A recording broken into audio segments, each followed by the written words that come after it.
Saps que hi ha gent que també insulta dient subnormal? Sí. Són els meus enemics aquests. Jo estic contentíssim.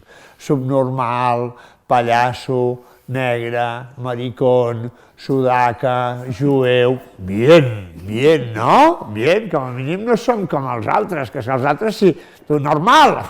No, normal, tio, ens ha patit, vete por ahí ja, normal, o sigui, si de normals està així, de normals en sobren, no? Perquè ja veus com van, els normals com ho porten, això, no? La discapacitat, tant per qui la pateix com per qui hi conviu, el que fa és subratllar la sensibilitat.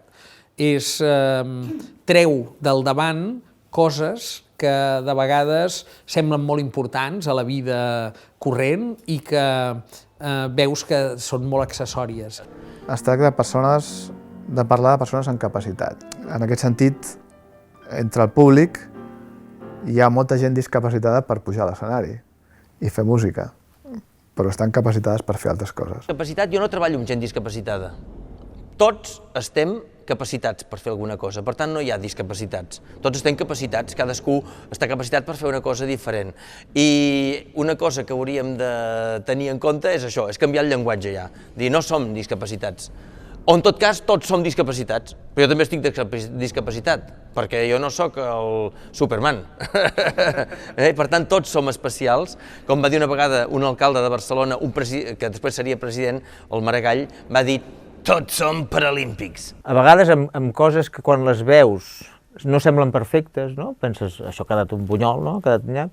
Pot ser més bona que això. I això passa molt amb les persones. A vegades una persona, pel que sigui, perquè no és prou guapa, perquè no és prou alt, perquè no és prou baix, perquè no hi sent, perquè no sé què, pensem, no sé què. I de cop descobreixes aquella persona que és fantàstica.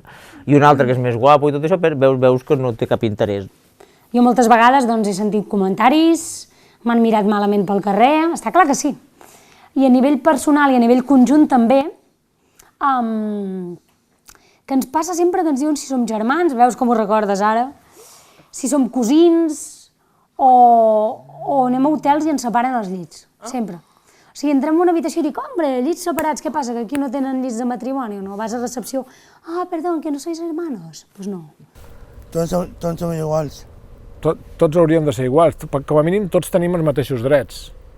Això és important que ho sapiguem, però de vegades ens pensem que ens pot perjudicar un diferent. És que no ho entenc jo que passi això. Jo penso que és la por al diferent, i moltes persones a vegades no ho valoren perquè no s'han apropat i perquè no ho coneixen. I com que és desconegut, doncs poses una etiqueta que ho engloba tot i així hi ha una línia que et separa i a tu et manté com a la zona segura. Però és que això és mentida, perquè aquesta línia no hi és. En aquest món en el que vivim tot està molt quadriculat, tot està en els seus calaixos, però no té per què ser així. Ho podem capgirar tot si volem, i això vol dir aprendre a imaginar, a descobrir i a construir mons, possibilitats diferents que puguin ser més agradables per tots. A la vida és molt important creure en les persones, veure quines capacitats tenen, no? Imaginar-se amb confiança que aquella persona que ara està fent fins aquí, si li dones una responsabilitat serà capaç de fer fins aquí, farà un salt endavant. Com veuries que una persona amb discapacitat intel·lectual fos tertulià del teu programa? Mira, no t'ho creuràs, però fa temps que ho vaig pensar i aprofito per fer la invitació en directe.